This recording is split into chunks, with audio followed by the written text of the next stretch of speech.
Hello, and welcome to the AMA's Steps Forward podcast series. We'll hear from healthcare leaders nationwide about real-world solutions to the challenges that practices are confronting today. Solutions that help put the joy back into medicine. AMA's Steps Forward program is open access and free to all at stepsforward.org.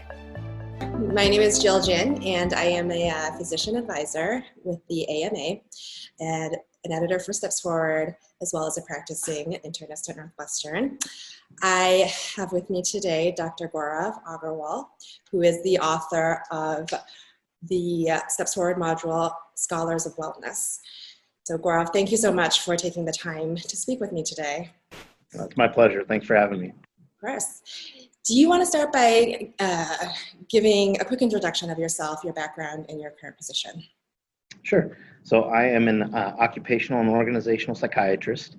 And that basically means that I focus in on workplaces and workers and how they can work together to achieve kind of optimal performance.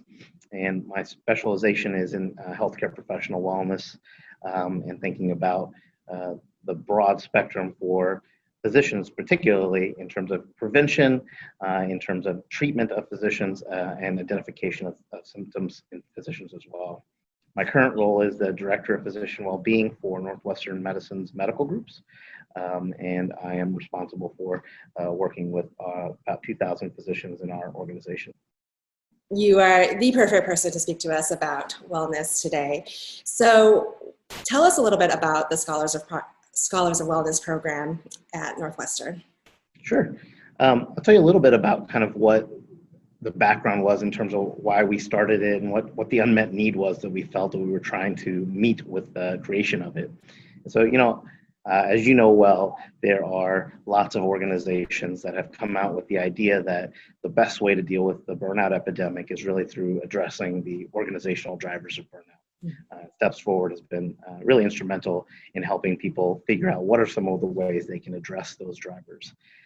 But it seemed to me that while everyone kind of had this sense of what needed to be done, it also was difficult for lots of organizations that weren't really prepared to commit these huge amount of resources and create all the infrastructure that we would hear for some of the vanguard institutions.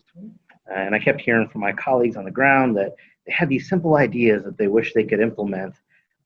And they thought that those ideas would make a big difference. And yet I kept seeing that there was this disconnect between what everyone seemed to want and know and what was actually being done.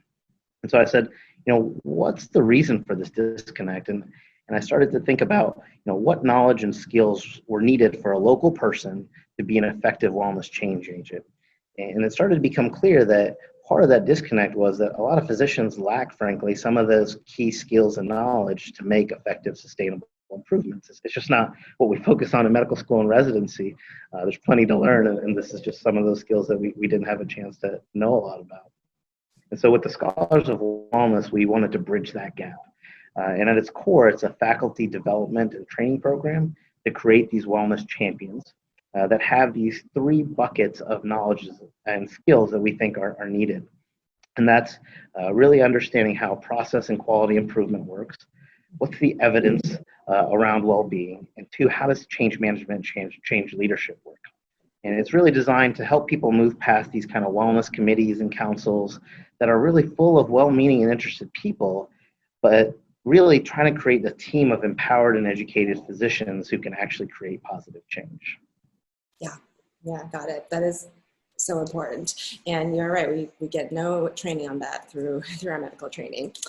So in the module, you go through the steps that you took or that one should take to develop the Scholars of Wellness program to get to what you just described.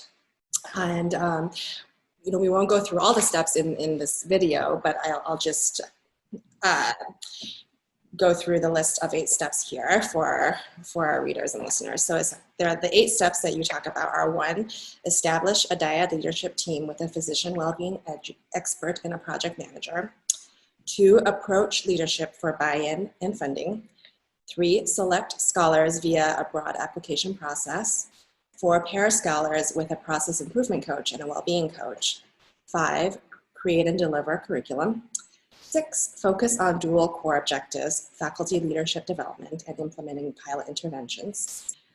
7, implement accountability points. And 8, the final step is you use identify, develop, scale, sustain model to harvest the results of the program. So each of these steps are further described in the module itself. And I know it's impossible to kind of summarize that all quickly, but what would you say are the key features in this process in creating a successful Scholars of Wellness program? Sure. I think for us, it really does come down to people. And I know it's a little cliche, but we really are selecting people that are passionate about this, that are open-minded, willing to learn, and willing to serve. I can't say that strongly enough. It really has to be about a servant mentality where you want to do something to remove those pebbles in the shoes for yourself and your colleagues. It can't be really about your agenda or your pet project. It really is listening to your colleagues on the ground. What are the little things that could make their lives better so that you can start gaining momentum and helping develop those people with this relationship, this dyad. As you mentioned, there's 2 different coaches each of our faculty physicians get. One is a well-being coach, which I help serve, and one is a coach in the project management performance improvement division to really help get these projects on the ground, make sure that they have ways to be sustained. I think 2 is really having expertise, right? So having a strong methodological approach that really utilizes the evidence base in wellness, utilizes process improvement methodology. We use the DMAIC methodology and is really helping to teach best practices around change management. And then finally, I think having an environment that really is shared accountability and commitment to really making that local work unit better. And I think having those 3 key features really allows so to be successful. Are there any final pearls of wisdom that you want to give to organizational leaders who are interested in starting up their own Scholars of Wellness program? I think what I would say is, as you think about why we should be doing this, right? To me, it's always the moral case, and to me, it's the right thing to do to care about our people. But I think so also really highlights that there's a business case, that there's a performance case, and that for us to be able to provide the best care for our patients, we really do have to take care of our clinicians, and that this program is really about making an investment in the development of a team that is action-oriented, has a shared vocabulary that's hopeful and collaborative, and helping people reach their full potential. So it's not about this one-and-done pilot or this couple of classes that people take. It's really you're investing in the development of people, and that investment is going to pay dividends for years. And that's what I love about the program. Thank you so much for all that wisdom. Thank you as a clinician who works at Northwestern, where there's such a great wellness program and such great wellness leadership. And thank you for this opportunity. I really appreciate it.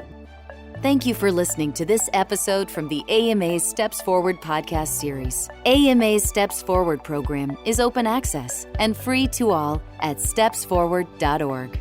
Steps Forward can help put the joy back into medicine by offering real-world solutions to the challenges that your practice is confronting today.